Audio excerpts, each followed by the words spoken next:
Hello and welcome back to the Ambassadors of Gaming. I am Ambassador Michael, and shocking surprise, I am doing impressions of a game today, of a game I played, called Devil May Cry 5. In case you, for some reason, haven't already indulged in some opinions or preferred to just hear ours over here. So, DMC 5 came as sort of an unexpected hit for me, and according to reviews, others as well. I have finished the game, and all the way through it feels incredibly polished. Its animations, the combat system, the characters, and the way they each function is incredibly detailed.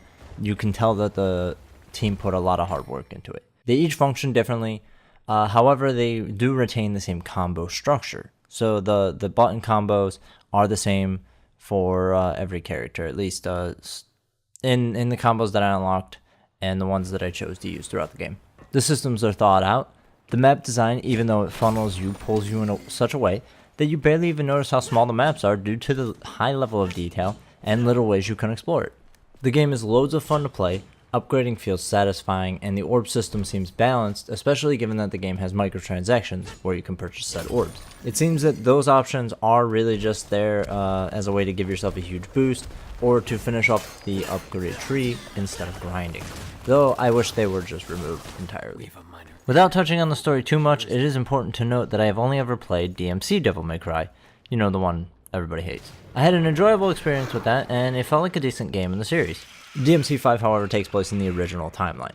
DMC 5 also allows you to get caught up with the story with a little video in the title screen that recaps DMC, DMC 2, and DMC 4. So I felt caught up enough with the story to kind of understand who everyone was and what they were doing, and what they have done previously. There are 3 playable characters throughout the game: Nero, V, and Dante. V is the new character, and he and everyone else is just kind of dropped at the very beginning of the game. You're kind of dropped into what's happening, and you know the game kind of bounces around in its timeline. I appreciate the characters in this game in general, especially Nico being the newest character. I believe she's the only new character outside of V. Her character feels really well done and not shoehorned in. She doesn't feel like an addition that's just kind of there to be there. She does feel like a natural part of the story, and she fits in well with the others. The way she interacts with Nero is also quite interesting, because throughout the game he is given to you as this sort of really badass kind of demon hunter, and she's always constantly busting his balls. So it's very interesting and fun to watch. Got me to crack up more than a few times. Nero feels really differentiated from Dante. Again, I haven't played all of the games. I haven't played any other games besides DMC. So all I've seen from DMC 4 is cutscenes, things like that. Nero seemed a lot like a Dante kind of clone. He had a little bit of things that made him different, but for the most part he seemed almost identical. Again, that's without me seeing gameplay. But in DMC 5, he really does feel like his own character, and I think the redesign helps with that a lot. He really looks and feels, plays like a totally different character than Dante. Dante himself is my personal favorite to play as I assume he will be for many fans of the series. His weapons and his combos just flow so seamlessly. He feels much lighter than Nero, not as quick as V, but definitely more powerful. And he feels like the most balanced character, but he also feels exactly like you'd expect.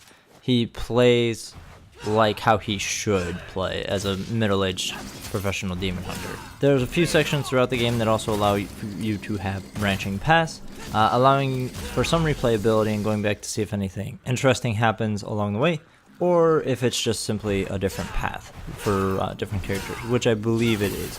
The RE engine is really putting in work here, and it looks gorgeous. It plays well, it runs amazing, at least in my experience on my 1X. The biggest difference in the RE engine's functionality in DMC is that there are much brighter colors instead of the gray and darker tones of Resident Evil 7 and RE2 Remake. The textures look phenomenal, and the character models are gorgeous. As you know, the RE engine really focuses heavily on those dark textures and the lighting, along with being able to create those wet looking textures, which are very important to DMC and Resident Evil to create that gross factor. All in all, DMC 5 is a worthy successor to its predecessors and the reputation it has. It's definitely worth the full price, $60, and there aren't many games out there that are just a fun and enjoyable experience. The game sets up what will hopefully be a continuation of its universe, No spoilers, but it seems that they've kind of flushed out the timeline of DMC and they fixed everything, kind of stitched it all together, so now it's a cohesive story. And they did it without sacrificing DMC 5 as a shit game to do so. Now with AAA games, we're so used to the controversy and bullshit that comes with every game, and just how they're broken and they don't work, or there's some crap with the systems or whatever. DMC5 isn't that. It just plays. You put it in, you play it, it plays, you go through it, you're done with it. And that is a breath of fresh air.